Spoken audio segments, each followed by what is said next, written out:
Let me tell you why my beloved Washington Commanders are going to be a playoff team, not just in the future, but next season. So what's the plan? Well, there are 8 key elements to consider, starting with new head coach Dan Quinn and what he brings to the table that changes everything. Dan Quinn brings culture to a team that hasn't had culture for as long as I've been alive. Everything you hear from players about Dan Quinn is that they want to play for him. They want to be the best possible version of themselves every single day under Dan Quinn, not because they're scared of him, but because they respect him and they don't want to let him down. That is a superpower that very few coaches in the league have, and it's what's going to set him apart in his second opportunity as a head coach in the NFL. And I know you think that Dan Quinn failed in his stint with the Atlanta Falcons, but he made a Super Bowl. Sometimes I think we need to put things in perspective. In 58 years of the National Football League existing as we know it, the Falcons have made the Super Bowl twice, and one of those visits to the Super Bowl was with Dan Quinn as head coach. We don't do this with any other element of the sport. If you have the second best defense in the league, and someone goes, well, that's a failure, it's not the best defense in the league, you're going to say that person's an idiot. If someone's the second best receiver in the league, that makes you better than almost everyone. But for some reason, you make a Super Bowl and you don't win that final game, that's a failure. So let's stop that narrative with Dan Quinn in its tracks. This is not a projection. Dan Quinn is a proven commodity. Now, although Dan Quinn won't be running the defense himself, that'll be new defensive coordinator Joe Whitt Jr., who we'll get into a bit later. You can expect large elements of the defense to be influenced by Dan Quinn because Joe Whitt Jr. was a Dan Quinn hire. He was the secondary coach at the Cowboys up until last year, so with Dan Quinn being defensive coordinator of the Cowboys, he's got to know and work with Joe Whitt Jr. to the point where he feels comfortable handing him the keys. Now, why is it exciting that this is a guy who's been approved by Dan Quinn? Well, Dan Quinn might be one of the most underrated defensive coaches in the NFL right now. He creates dominant defenses. The last thing to consider with Dan Quinn is that we have seen that power he has for players to want to play for him has meant he can attract players in a way that we haven't been able to for a while. But before we get to that, let's talk about the core group of players that we started with. Who do we build around here? It's a short list. There are 5 players here who I think have established themselves within the dysfunction. Now, don't panic, there are some young players who I think are going to be within this group after this year. So guys such as Jahan Dotson, for example, we're going to get to them in a different section. These are just the guys who I think, if you watch the tape, you know what these guys are. Starting with my favourite player in the league and maybe the most underrated player in the league in Terry McLaurin. Terry McLaurin wasn't the same this year. He was clearly bothered by a turf toe injury, which is much more serious than people will realise because it's turf toe. People don't really know what it is and it just sounds like, okay, you've got a sore toe, whatever. This is an injury that has started the decline for many players who were one of the best receivers in the league, and then what happened? They just seemed to fade away. AJ Green, Michael Thomas, for example.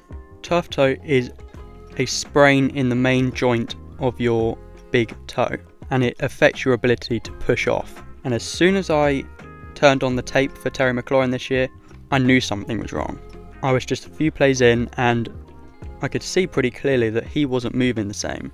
He still had the nuance to his route running that is a good part of his game, but he didn't have that thing that really makes the difference, which is his ability to change direction with fluidity that is impossible to achieve for 99.999% of human beings. It's the flexibility in his ankles and his hips to manipulate his movement in a way that the DB can't emulate. He also had blazing speed. This is a guy who ran mid 4.3s coming out at the combine, and that always really showed up to me when I was watching the film until this year, and he didn't look the same. But my point being is that he played through this injury, and to me he still looks like a number 1 receiver on film. And so what can he get back to with time in the off season to just rest the injury and do everything he can to heal? And I think anyone who watches film will know what I'm talking about with McLaurin. When you directly compare the way he was moving his body, the way he was bringing the ball in, the speed he had, when you directly compare that against other receivers in the league and you're truly just looking at him, there's no way you can't say he's a top 10 receiver in the league when he's healthy. The only reason you don't think that is because for some reason people still don't understand that wide receiver production is almost just as much a quarterback stat as it is a receiver stat. I promise you, if you swapped McLaurin and Stephon Diggs over the last few years and McLaurin was the only receiver that Josh Allen had to throw to, he would have had the same production and more. And by the same token, you give Stephon Diggs, Taylor Heineke, Dwayne Haskins, Kyle Allen, throwing him the ball with bad play calling on top of that, where McLaurin was having to make it happen despite coordinators having no idea how to use his skill set over the last few years. The point being that if Terry McLaurin comes back healthy next year, he's the man and he's a key piece, even if he isn't quite the same. Moving on to Sam Cosmi, who's just become a really solid guard for us. He's pretty sound in terms of technique and physical ability to hold up, and okay, he's not particularly mobile, he's not like super powerful type of guy that's going to push defenders back and create space in the run game, but he's already very reliable in pass pro, and I think there's a couple of things that I'd like him to clean up in his hand placement. He goes a bit wide.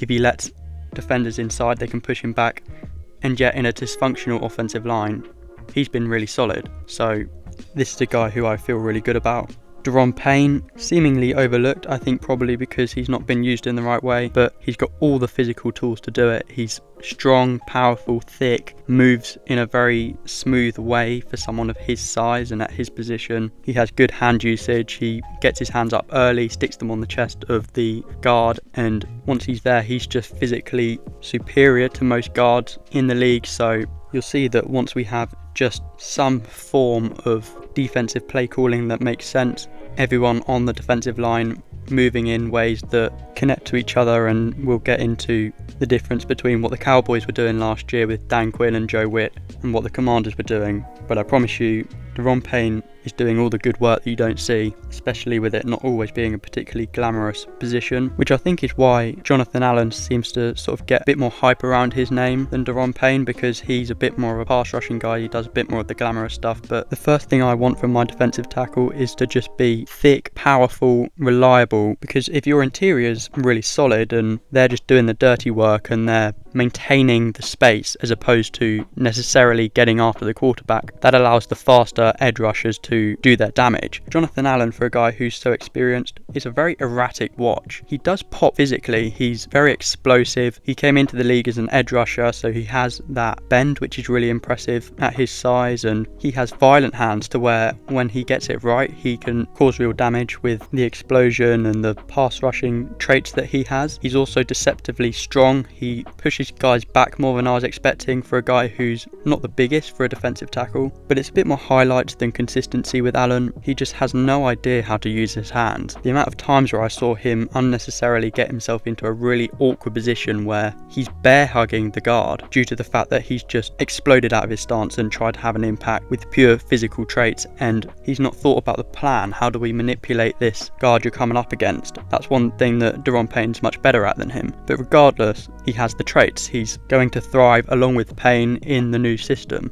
And by all accounts, he's also a leader. He's also one of the key voices. He's been there a while. He'll be one of those guys who sort of glue it all together in terms of all of the new faces we've got coming in, trying to merge together. So that's always a useful guy to have around. And then the last guy I snuck in here is Brian Robinson. Not that I necessarily think he's a key player, just in that we know that running back's a bit more to do with offensive line than the actual running back, and if you stick a top 10 running back behind a bad offensive line, they'll have much worse production than a 6th round pick with a good offensive line.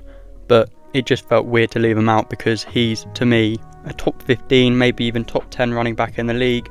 He's big, he's thick, he's powerful, and he's got real juice to him, burst, he's assertive. Really like Brian Robinson, and he's a good receiving back as well, which I think we'll get into. Cliff Kingsbury, the new offensive coordinator, which is an interesting one because he won't necessarily do what you think he's going to do, but in terms of what he's done in the past, he's going to want backs who can receive, which makes sense with the Austin Eckler move as well, which we'll get to. Moving on to the sort of functional starters we had on the team. These are guys who, when you have the opportunity, you replace them, but you only have so many draft picks and you only have so much cap space to stack your team with elite players. These are guys who can fill in for now while we're on our way, and maybe even fill in on a really good team, starting with Andrew Wiley. And yeah, it doesn't stand out. This is our right tackle, had a bit of a difficult season last year. I think he's a bit more functional than the numbers would suggest. I think people don't realise that just like quarterback and receiver, offensive line, the situation matters. You are all working as a team. If the guy next to you misses his assignment, your job is to switch over and help him out, and then you've got your work cut out to help the guy next to you out and do your thing. And so when there are pieces of the offensive line that are dysfunctional, it affects the entire line. So don't read too much into that. Andrew Wiley, I think he's solid. He's got just about enough. I mean, that's what I'm writing here basically. In the pros and cons, you see the word enough more than once. Technically pretty sound. He's not weak. He's not slow. He's just solid. And I think he can start for you no problem. But the rest of the line has to be good.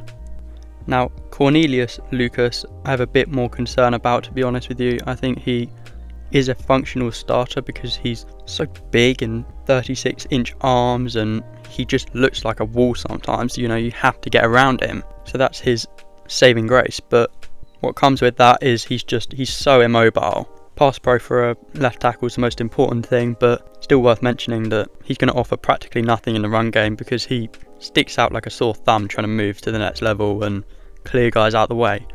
And then the lateral movement means that if he comes up against a Micah Parsons, for example, that's the matchup that screwed him in the year, which is obviously very harsh, but I think just that type of guy in general, if you were to start him, it would be a case of a Micah Parsons, a Kayvon Thibodeau, one of these more explosive defensive ends who can get around the outside. Well, that's going to be an issue all game. He's going to stick out the entire game, and so that concerns me a bit more than an Andrew Wiley, where it's just, it's okay, but like nothing outstanding about it. I feel more comfortable with that than having a starting left tackle like Cornelius Lucas, where there are certain games where he'll have no chance. Similar thing with Benjamin St. Juste at corner. He's been doing a job for us, but again, like as soon as you get the opportunity to replace him, you do, and maybe you make do with him as CB2 for a bit, but clear flaws to his game. I mean, he's big, physical, long, all of that, but just the fluidity and the top end speed, it's not enough against certain guys in the league, and he does get exposed, as he will continue to. So don't feel great about him if you're trying to start him. On a more positive note, John Ridgway, a guy who we don't have to start. Got Daron Payne, we've got Jonathan Allen, so he's a rotational piece, and I actually probably feel slightly more comfortable if he was to start than a guy like St. Juste. Because of what I was speaking about earlier with the interior, if you're big and strong and powerful and you're just a presence, I have no problem with you being there. All the flashy stuff is just a plus, but Ridgway can just plug the gaps. He's solid. John Bates is just a really good blocking tight end. He's not going to offer you a ton as a receiver, but I actually really like him. I just think he's almost like having a sixth offensive lineman, as I've written here. He's such a high level blocker as a tight end that I actually don't mind it too much, but yeah, you probably want to find the other type of tight ends for the situations that require it, and then you can just use John Bates in the packages that suit him. What I haven't even mentioned is that not only do we have a new head coach, but the Commanders have an entirely fresh regime in charge here. After years of dysfunctional ownership, we've got Josh Peters being the main guy involved there in ownership, who's had success in other sports such as basketball, where he owns the 76ers, or at least has some ownership there. He seems to know what he's doing, and we've also got a new GM in Adam Peters, who was the assistant GM for the 49ers for a little while there, and who knows how many of the good decisions were his, but barring one mistake with Trey Lance, there was a lot of good players drafted by the 49ers. It wasn't just like the LA Rams that year where they spent big and did it that way. Deebo Samuel, Brandon Ayuk, George Kittle, Nick Bosa, Fred Warner, Dre Greenlaw, the list goes on of really good players who have been drafted, and a lot of them not in the first round. And if that doesn't move you because he was only the assistant GM there, well, he's proven pretty quickly that there's a difference here. The type of guys that he's bringing in, he He's making moves that feel positive. He's just making the fans feel good about their team. Obviously, he's hired the 3 new coaches in Dan Quinn, Kingsbury and Whitt, but the amount of quality he's added, we're a different team. He cut loose of some mediocre players here in Charles Leno and Nick Gates and Logan Thomas, who I don't think anyone's going to be outraged at him doing that. But in terms of addition, we'll start with Tyler Biadasz. This guy was really solid for the Cowboys as their starting centre. Not a real impact guy in the run game, but that's a whole field, full stop. He is our centre, and he is our centre for the future.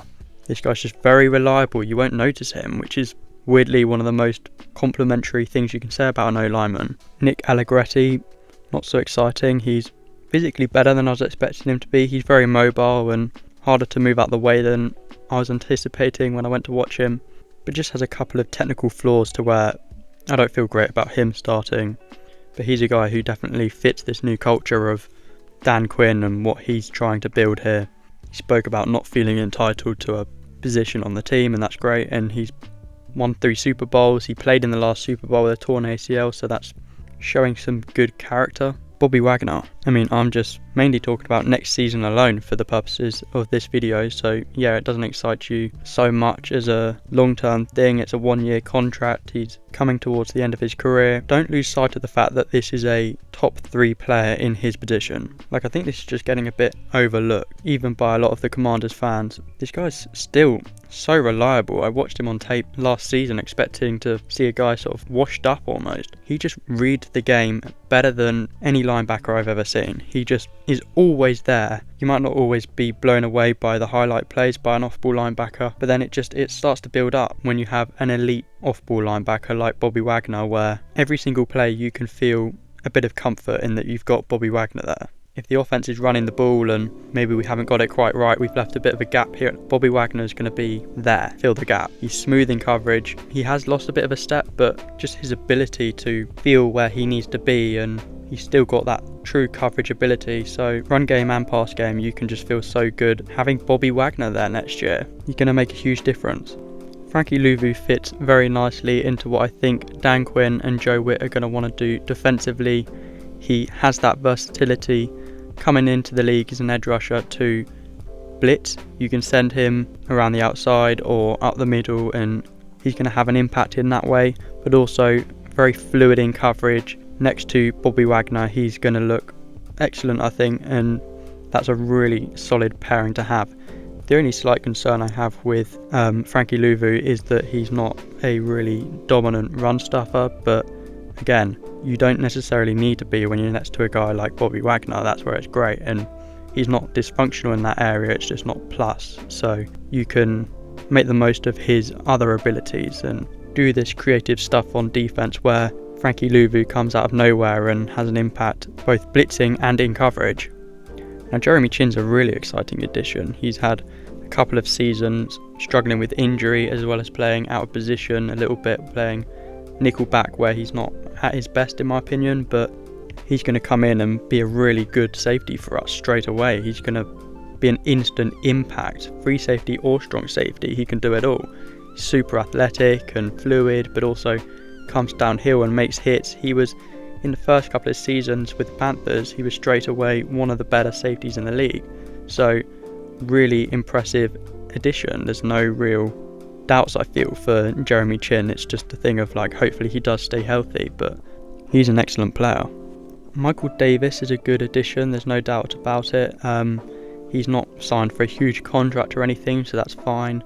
I think he's just a slightly better version of Benjamin St-Juste basically. He's big, physical, long, but similar to St-Juste, doesn't have the fluidity and long speed and things to keep up with wide receiver ones on a consistent basis, and so that will be a slight issue at times I think, but like I say, a slightly better version of St-Juste where I think he does maintain body control a bit more. He's not as handsy. I think he's better at breaking up passes. So he's a CB2 for me, and I think you can just about feel okay with him as your CB2. And you might be wondering, well, who's going to be CB1? Well, we'll get to that. There is a guy I've got in mind who I think is better than people realise. I feel like there should be a bit more exciting around this guy, Dorrance Armstrong. I'm hearing a lot of Frankie Louvu and Jeremy Chin, and quite rightly, but I'm just as excited about this guy than anyone else. This guy was just playing under Quinn with the Cowboys, and he was actually a bit more of a rotational piece, and so he didn't get the reps in order to have huge production. He had 9 sacks, and he had 9 sacks the year before that. If he was getting starting edge type of reps, he would have 15, 16 sacks, and everyone would be talking about this guy as one of the premier edge rushers in the league. And he looks like that to me on film as well. He's just got all the traits. I mean, he's explosive, he's flexible, can turn the corner and cause chaos. He's long as well. This guy's going to show up in a big way, and I'm not sure people are actually quite realising that just yet. Cleveland Farrell, I feel similar. A guy who was probably unfortunate to be drafted as high as he was, as weird as that sounds. He was taken with the 4th overall pick in 2019, and I think that obviously makes people think that you need to be an elite difference maker, which he isn't. But what he is a guy you can feel really good about starting on your team. He's well built, he's long, he's very strong. I think that's really what stood out to me, is his strength is really striking when you watch it, and I think he has more bend and burst than people realise in terms of pure pass rushing ability. But he's also an excellent run defender, just a really good all-round player. And then you've got Dante Fowler Jr., who weirdly I think actually is getting a bit more attention than these other 2 guys, but I really like Dante Fowler Jr. He's solid, he's dependable. Pretty similar story to Cleveland Farrell actually. 3rd overall pick in his class, and he had a season where he really popped, but you'd probably say overall he was never quite worth that. This said, if he's the 3rd guy on your depth chart like I'm describing him as, he's a fantastic player to have. He was a rotational player in the Quinn system last year with the Cowboys, picked up 5 sacks, and I think that's what he is. I think he's just guaranteed 5 or 6 sacks. As a guy who doesn't pop to me as an athlete, but he's flexible, bendy, and just knows what he's doing. He just looks very polished to me. Brought in Austin Eckler, who's going to be a really nice complement to Brian Robinson. My main concern right now is both of them have a bit of a fumble problem, but Eckler's very elusive if you give him a bit of space to work with, similar to Brian Robinson actually. Once he's moving, he can be dangerous, but he's not going to be the type of Saquon Barkley, Josh Jacobs, where he can just make things happen out of nothing. But I think he can make the most out of something, and made a name for himself as a receiving back as well, which again, Kingsbury's going to like that, I think. Getting into some of the guys we've brought in as depth, Olamide Zaccheaus is a really nice slot receiver to have. Zach Ertz has worked with Kingsbury before. This doesn't really excite me. He's not got any elite traits anymore that he did in the past. He's just an okay receiving tight end to complement John Bates as the blocking tight end, but I certainly wouldn't mind a bit more in that position. And then Marcus Mariota, again, I'm not a huge fan of this really. I'm not hateful of it, but he's obviously going to be the backup or maybe even the bridge starter for whoever we take at quarterback with the 2nd overall pick. I don't think he possesses the traits I would want to see in a backup quarterback, where he's going to be reliable, know the playbook off by heart, and be able to come in suddenly for a run of games and keep the team on track if we're doing well. I don't think he's that sort of guy. I don't think he's particularly reliable in that way. What it does do is it makes you think, is this a indication that Daniels is going to be the 2nd overall pick, because it's a similar sort of prototype?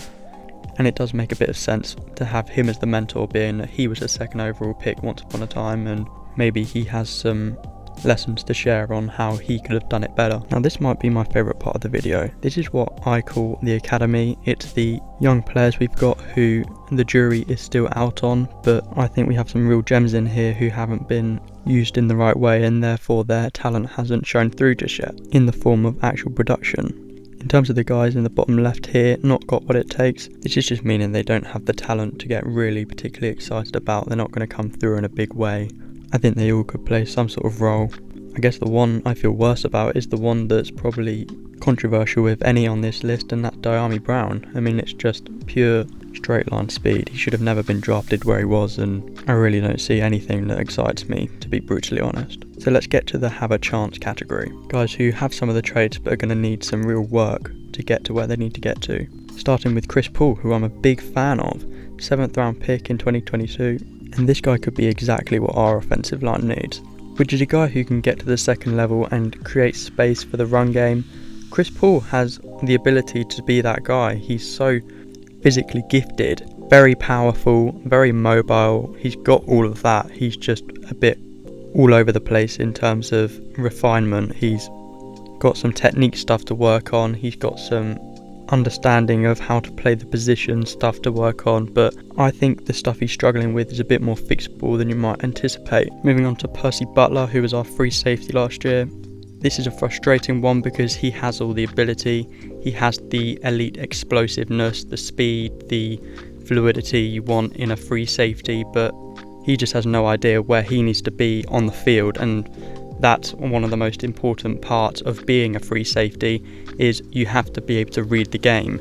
You're the last line of defence, and it's all about being able to prioritise in terms of where you need to be. And too many times I saw Percy Butler get that wrong for me to feel good about Percy Butler just yet. It's not as coachable as you may think. Reading the game as a free safety is very difficult, and some can do it, some can't. So this, combined with the fact that he's also a weak tackler, isn't consistent bringing guys down. All in all, he just makes me feel a bit uncomfortable with having him start. He may be able to play nickel, but I haven't seen enough to know that yet. Fidarian Mathis is a guy who I've seen people call a bust already. I have no idea how you can come to that assumption when he missed his first season and most of this season with a torn meniscus. He's also not getting a ton of reps because obviously we've got Deron Payne, we've got Jonathan Allen, John Ridgway, so even when he came back he wasn't getting constant opportunity.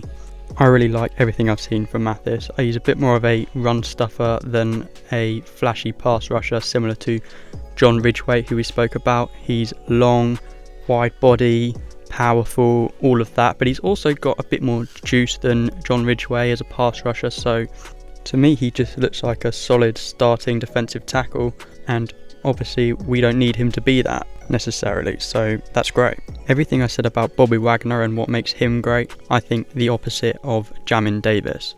Being a good off-ball linebacker is all about instinct, and then if you have the athletic traits on top of that, that's great, but I think people jump to upside too soon with a linebacker, with a guy like Jamin Davis, where okay, he's got great explosiveness going forward, that's kind of it.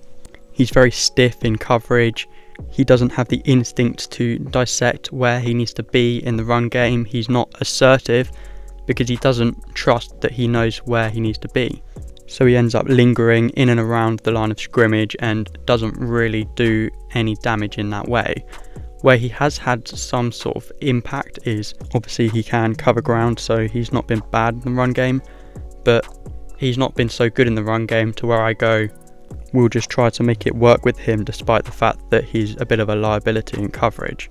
So he was kind of borderline in this category for me. I almost put him in the hasn't got what it takes. The reason I've snuck him in here is because I think there is some sort of role in the Dan Quinn system where we use him in certain packages where his flaws don't show up so much, and then you can coach him up a little bit with the instincts and all of that to make him a more effective run defender, because he does have the tools to do that side of it. Moving into the ready to break out category, guys who are just good enough definitely, but haven't pulled it all together yet. And it's easy to see why a guy like Jahan Dotson hasn't pulled it all together yet, because who's throwing him the ball? Jahan Dotson's a very silky receiver. Okay, he's not the biggest, he's not the fastest, but when you use him in the right way, when you ask him to run routes with a little bit to them, a bit of a change in direction, a double move, whatever, he can get open because he's very elusive in that way, he's very flexible, and he's great at bringing the ball in as well. So in my mind, I guess he's already broken out. He's already that good. It's just people haven't seen it yet with the production. But you'll start hearing about this guy as soon as he has good play calling and a good quarterback, and hopefully that's next season if we can get the quarterback situation right. Quan Martin played nickel for us last year as a rookie. I think he's more of a free safety, that's what he looks like to me. The only times I really saw him get exposed at nickel was by Tyreek Hill, who obviously is hard to handle for anyone Never mind a guy who I don't think is really suited for that type of coverage. That's why I think he's more of a free safety. He's very fluid. You can see I've written elite explosiveness, but not the long speed, meaning out of the blocks he's fantastic, but long speed covering a guy like Tyreek Hill, he's going to struggle a little bit more. When you're playing free safety, you can see it all in front of you, and the speed, the recovery speed isn't as much of an issue, because once it's got to the point where that receiver's behind you, it's too late. The job is keeping everything in front of you. He does that at a level when I've seen him play free safety where I think that will be his role. I worry that he is going to have to keep playing nickel, because I don't think we have one at a high enough level at this point. I don't think we have a nickel that's as good as him, but I think his best role is free safety. He can do a job at nickel, no problem. The numbers last year weren't great for him playing that position if you look at yardage given up, but you have to watch it to really know what was going on there, because almost all of that was zone coverage where, okay, technically that was his designated spot, but he needed help around him and he was doing the right thing. But you're obviously working as a team when you play zone coverage, so the zone coverage numbers can be a bit murky in that way. Derek Forrest is a player for us who's sort of proven he can do it already. He missed most of last season with a shoulder injury, but 2022 he was performing very well in coverage as a free safety, but his forte really is coming downhill and making hits. I think he can do either, to be honest, but I would assume his skill set suited better for strong safety. We'll have to see if he can even get into the team at the moment, which is kind of crazy to say about a team who really struggled last year, and this is a guy who I think can definitely get the job done. But we've spoken about Quan Martin just then, and also Jeremy Chin we've spoken about. Which one do you drop there? And even if Quan Martin plays nickel, well then you've got to compete with Percy Butler as well, who I think they'll have some hopes for. Emmanuel Forbes is a bit of a controversial one, had a bit of a disastrous season last year as a rookie. He was not helped out at all by the coaching and the play calling. He was put on an island in both games against the Eagles with AJ Brown. This is a guy who came out of the draft with a big sticker on his forehead with a warning sign saying do not match him up against AJ Brown. The guy weighs 168 pounds coming out of the draft. I think he is up to about 180, 185 maybe. But at 6'1", that's still very skinny. I have no idea how you can take yourself seriously as a coach and line a guy up against AJ Brown, who is very, very skinny and is a rookie. Mind blowing. But bearing in mind those were the sorts of situations he was put in, his tape actually excited me more than any of these young players that we've spoken about. Forbes can really do it. He's got all the physical ability, and I don't just mean straight line speed. Yes, he's very explosive, but he's also long, fluid, and actually locked down almost every receiver I went him go up against. So what went wrong? Well, I can't tell you how many times I saw him all over a receiver and not get his eyes up to defend the pass. And then with his frame, that means the better receivers in the league can catch passes over him when he's not mastered the art of breaking up the pass. Physically, you're never going to want to match him up against an AJ Brown or a Michael Pittman, T. Higgins, etc. He's also got to work on some eye discipline stuff. He overcommits his hips a little bit, and that gives the misconception that he doesn't have fluid hips because he's gone 3 or 4 feet ahead of where the receiver's broken. But that isn't necessarily a lack of change of direction skills. Sometimes that's just a loss of focus, or like I'm saying, getting ahead of himself and not maintaining a position where he can easily stay on the receiver if he breaks. So this is all coachable to me anyway, but what really pushed me over the edge to feel good about him is that Dan Quinn and Joe Whitt Jr., they are masters of the secondary. Look at guys like Javon Diggs, Deron Bland from last season. These guys have really broken out as man coverage guys who know how to break on the ball, get their eyes up and make a play, which is the main thing I'm saying Forbes needs to work on before he has his breakout season. Now the fun part, finding the gem, i.e. finding our quarterback for the future. I won't go too in depth on the quarterbacks because I've made a separate video about those, but I have made a slight tweak to my ranking. I buckled a little bit with Drake May. Drake May, to me, is the 6th best quarterback that I've watched in this class, and I put him at 4. I think subconsciously that was just a safer way to do it. But truthfully, I don't believe in him as a player. But we'll go through Drake May as an option anyway, because it's between those 3, JJ McCarthy, Jaden Daniels and Drake May. Those are the 3 names circulating as options for the number 2 pick. To me, in reality, it's between McCarthy and Daniels, and I'll explain why. Don't take these comps too seriously. I pulled these together because it's fun, but Caleb Williams as Mahomes, Jaden Daniels as Jackson, like, those kind of make sense to me. Penix as Kirk Cousins, that makes sense to me. Drake May, Trey Lance, that makes sense to me. The 2 that aren't really to be taken seriously, JJ McCarthy to CJ Stroud, is just, I was just looking for a guy who can stand in the pocket and make every throw with a bit of mobility, but not elite mobility. Bo Nix, Kenny Pickett, that one's not very good. It's a guy who takes his checkdowns basically, and Kenny Pickett is the main example that comes to mind for me of that. Bo Nix is a much more talented player, so just take it for what it is. We'll start with Jaden Daniels. This is who I would take. Like almost every QB prospect, he's going to fail if he's not in the right situation. If he gets the right situation, I think he's the one I feel best about in terms of succeeding, barring Caleb Williams, obviously. He doesn't have the strongest arm, but I think he's the most accurate. I would start him week 1. I don't think there's anything beneficial about having this guy not get the reps. I think if he's not in a disastrous situation, like I said, I think he's good enough to do it. I think you have to let him throw. I don't think you can just have him throw checkdowns and make it easy for him. Making it easy for him, to me, is setting it up for him to throw downfield. That's where he's good. Intermediate sections especially. I think you can do some very creative things with his legs as well to get him going, give him some confidence. He can rush for 800 yards next season if they draw it up for him in that way. That's the type of athlete he is. Now, if you're asking him to dance around and make things happen off platform, he's not that type of athlete. He's not that type of quarterback in general, like Caleb Williams or Patrick Mahomes, but those guys are rare. That's why all of these guys, barring a Caleb Williams, need the right situation.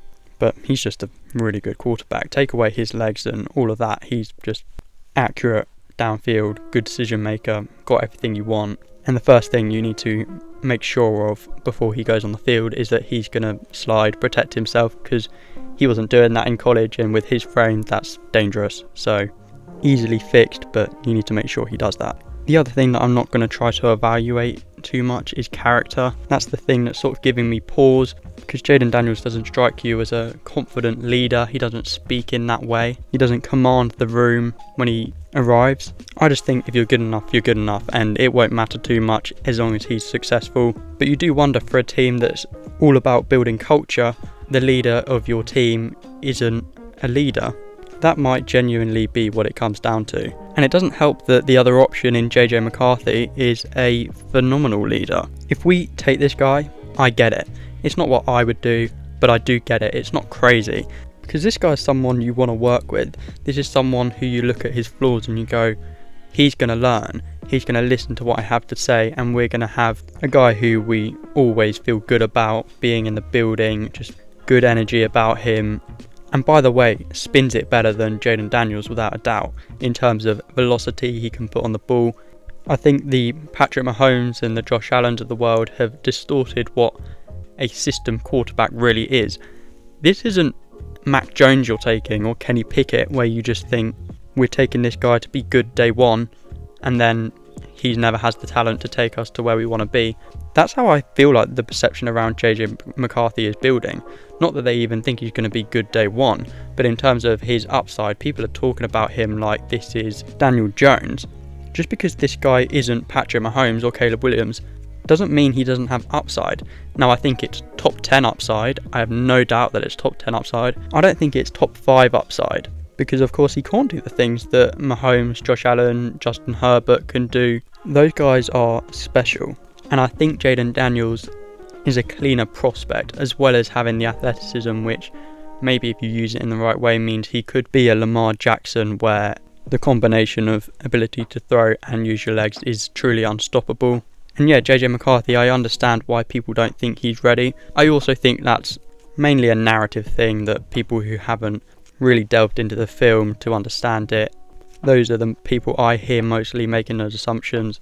To me, there's a difference between inaccuracy and misjudgment.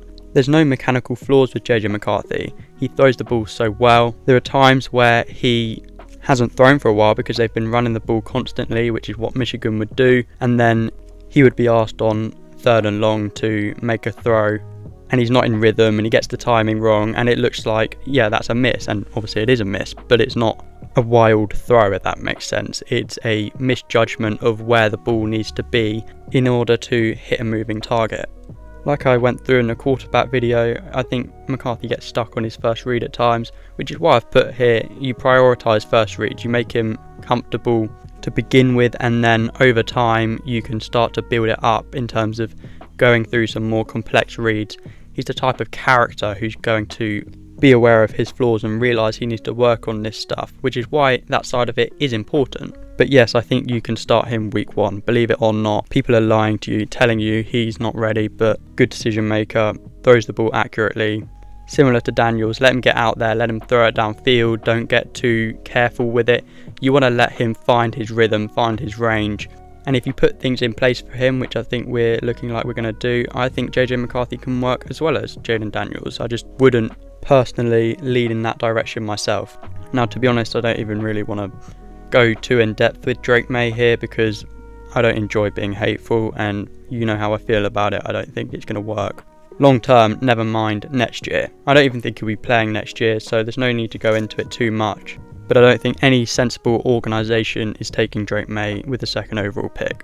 I think we're going to be a sensible organisation going forward. That's why I think it won't be Drake May. Let's have a look at the other prospects we're going to be going after. Besides the 2nd overall pick, we've got 2 2nd round picks and 3 3rd round picks, so we're in great position. I haven't taken a super close look at most of these prospects, to be honest with you. I've delved very deep into quarterbacks and wide receivers, and I have a general idea of who I like, but it's not particularly in-depth analysis on these prospects. I did include trade up as an option here, trade up into the 1st round for a premium player, and honestly, I'd be looking at all the picks we have and I'd be thinking, let's definitely have a look at going up and getting a JC Latham, or if he's not your cup of tea, you probably don't need to go up as far to get an Amarius Mims, a Tyler Guyton, and if we can get one of the premier players at that position and we get it right, and we have a left tackle who doesn't look like a complete disaster in his rookie season, all of a sudden we are borderline flawless. I think we also need a cornerback to pair up with Emmanuel Forbes, and we could definitely do with a 3rd receiver to complete the dynamic of Terry McLaurin, Jahan Dotson and another. That would be a really nice group to have. We could also do with a tight end, but I think these are 3 priority positions here. So maybe you go up and get yourself a premier corner who you're particularly high on, or I would honestly be a fan of jumping up just a little bit into the 20s to get a Lab McGonkey, who I'm higher on than anyone I know, or a Adonai Mitchell, who I'm very high on as well. But realistically, this is where it gets interesting. Day 2, Jordan Morgan and Kingsley Suamatea seem to be the 2 names that fit the description of guys who are going to fall to us in the 2nd round, and we're going to like one of them enough to take either with 36th pick, which we have, but we also have the 40th pick. I really like the idea of getting Mike Sammerstill, a slot corner. He doesn't excite you very much because he is undersized and never going to be the lockdown outside guy, but for what we need a nickel, so this would be, to me, the guy we go for, as well as an offensive tackle in the 2nd round. Mike Sammerstill, if you can get him, you truly are close to having a complete defense. I have watched some of the corners on film, by the way. I've watched Sammerstill. I've also watched Ennis Rakestraw, who's on this list. He's on this list because I really like him, but also he absolutely fits the culture. It's one of those things that are sort of good in theory, but at the end of the day, if they don't like the player, they're not going to go for him. But that would be the most likely candidate for me. That sort of range, I think, will be where he goes. Really good character, like I say, lacking a bit of top-end speed, but as your CB2, I think he's fluid enough to be that guy. He's not quite as rigid as a Benjamin St. Just, and I also think he's very, very good run defender, tackler, which is something we're sort of missing in the team at the moment. I did put Cooper DeJean in there just as a nickel option. I watched him at outside corner and there's no chance that he'll survive there, but maybe he does have some sort of safety role or nickel role, and that's why I put him here. But then if you're not going to go corner or nickel with the other second round pick, well then to me it has to be a Roman Wilson or an Xavier Legette. I don't personally think that McConkey's going to be here, but obviously if he is here, that would be who I would go for. Jermaine Burton out of Alabama would actually be the next guy on my list who I think is going to be here, but there's no way we draft him. He's got some real character flaws. He's got the thing where he hit a female fan after a game, and there's just no way that that's going to fit the Dan Quinn culture. So to me it's Roman Wilson, explosive, nice route runner, would really complete that dynamic, as would Xavier Legette. I would lean towards Roman Wilson personally, but either one I think absolutely works as that third option. And then as you can see, late day 2, I also think Javon Baker would be a really nice pickup. And Johnny Wilson as just a third option, that would be really exciting. Big, but can also run routes in a way that doesn't really make sense for his size, and that would just be scary. And then I was a big fan of DJ James, big fan of Andrew Phillips. They're both a little bit undersized, but I really like fluidity and ability to stick to the receivers, and both of them possess that. I also like Chris Abrams-Drain out of Missouri. I think these guys have more of a chance than a TJ Tampa or a Kamari Lassiter, who just seem very rigid and clearly aren't going to stand a chance on the outside. And those are guys that might have a role in zone coverage, but when you're drafting a guy day 1, day 2, you're looking for corners who have true coverage ability, can be left on an island to cover whoever it is. And then you've got Blake Fisher, Patrick Poole, and however you say that name, I'm going to go with Kieran Amagaji out of BYU. I'm not going to pretend I know a ton about these guys because I don't, but I know we need a tackle. So this is what I think it's going to look like roughly, and I just think this is enough for Jaden Daniels to succeed. This isn't a stereotypical second overall pick situation. If Jordan Morgan or Kingsley Suamatea aren't cutting it, okay, you put Cornelius Lucas in there and he can play a role. I've got a feeling that Chris Paul's going to start, and honestly I think with Tyler Bialic at centre, Sam Cosmi at right guard, he has the guys next to him on the interior to give him a chance and let him get comfortable, and I think we might have a real hidden gem on our hands here. That leaves us with a solid interior and therefore a solid run game with 2 effective running backs in Brian Robinson and Austin Eckler. You run some play action, you give Daniels or McCarthy opportunities to find their range early. I think you're going to have 3 really nice weapons to work with in McLaurin, Dodson, and whoever that third receiver is, because with the draft picks we have in the 2nd and 3rd round, and it being a deep receiver class, I don't think there's any chance we don't end up having a Xavier Legette or a Roman Wilson, Ricky Pearsall, Johnny Wilson, Keon Coleman, whoever it is. We've got weapons, we've got backs who can receive, we've got a solid running game. I don't expect the offensive line to be rock solid, but I expect it to be functional enough to give Jaden Daniels a chance to use these weapons he's going to have, give Kingsbury a chance to show what he can do, and as long as this offense can get something going, this is a playoff team. And here's why. There's no way this isn't a top 5 defense next season. Dan Quinn knows what it takes to make the most out of the players you've got. He isn't overly worried about scheme. When he was working with Seattle, he was very zone heavy, and then he, with the Cowboys, is very man heavy. At the end of the day, he's going to look at the team and evaluate what's necessary and go with a plan that makes sense for the players we've got. What won't happen for sure is what happened last season, where, with all due respect, Jack Del Rio was sending 4 defensive linemen to see if they can get to the quarterback, and as far as I can see, that was the plan. That was it. There was no intricacies to it. It was just all of you charge forward and see who gets there, and most of the time no one, because it all has to link up. if the defensive tackle creates space, there has to be an edge rusher or the other defensive tackle to capitalise on that space.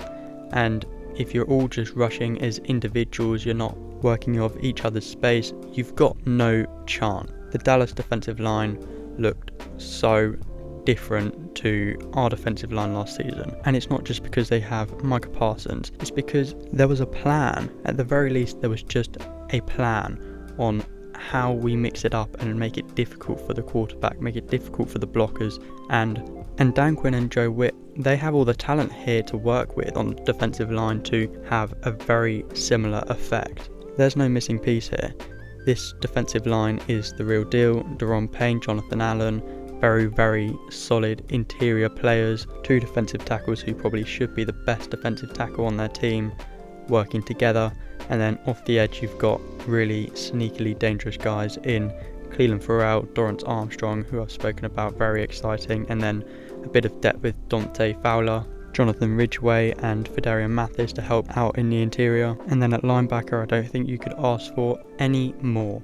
Bobby Wagner is going to be the heart and soul of this defense, and then you've got a great player himself in Frankie Louvu. Bit of depth. I think I missed Michael Walker earlier on in the video. I don't think we went through him, but we added him. He's a good player that we picked up from the Steelers. Really nice to have as a rotational piece, as well as a bit more of a guy who we can develop in Jamin Davis and use in certain packages. And then you get to the secondary, and if we do go this route with Mike Sanders still, I think that's a really likely option. It makes a lot of sense with where we're picking in the draft and the type of guy we need. That's the slot solved. That's our nickel for the future. And then where's the hole here for a team that's picking second overall? Defensively, we are stacked right now. Okay, Emmanuel Forbes needs to pull it together. I have no doubt that he's going to, with the ability he has and the track record that Dan Quinn and Whitt have when it comes to cornerback. Michael Davis is a pretty good CB2, and then Quan Martin and Jeremy Chin, that could be one of the better safety tandems in football. You probably need to see it before you believe it, but they are that good as players. It just needs to come together a little bit. It could also look like this if we go for an outside corner rather than a slot like Mike Sanderstill. I think Ennis Rakestraw would be just fine to fill in that gap as CB2. It would probably mean though, and this is where I wouldn't go this route necessarily, Quan Martin has to continue playing the nickel, and then you have Derek Forrest to fill in at free safety, which is not a problem to me, but I think I just feel a bit more comfortable doing it the other way, having Quinn Martin at his best playing free safety. That's where I think he'll find his best, and then you have a really complete secondary overall. You can also flip these safeties, by the way. Both Jeremy Chin and Derek Forrest have the versatility to come downhill and make hits, as well as patrol the deep end of the field, and maybe that's what we go for. Maybe that's the sort of thing that Dan Quinn looks at and goes, time for a bit of innovation. We're not going to really have a strong safety and a free safety. We're going to play 2 deep safeties who also have the versatility to come downhill and make a hit. I can understand why that would be an enticing thought. And then special teams, just briefly, Brandon McManus is a guy we've just brought in from the Jaguars, and he's not the biggest leg, not making 50-yard plus field goals all the time, but pretty consistent, and Tressway starting to get past his best. But special teams, who cares? Everyone just ends up going for it on 4th down anyway. But in summary, I'm finding it a bit odd that there's not as much optimism as I was expecting with the Commanders fan base in general. I don't think people are realising that we have a real opportunity here. This isn't just your standard number 2 pick excitement because we've got a new QB and then it never quite comes together. You're just taking a shot in the dark. This isn't that. We are set up in the right way. We're going to be a top 5 defense, and we have enough on offense to put a prospect in place to succeed, who, whether it's Daniels or JJ McCarthy, both have the ability to succeed. And that is why your Washington Commanders are going to be a playoff team next season. You heard it here first. I'll be back soon to tell you why the Dallas Cowboys are going to be the worst team in football.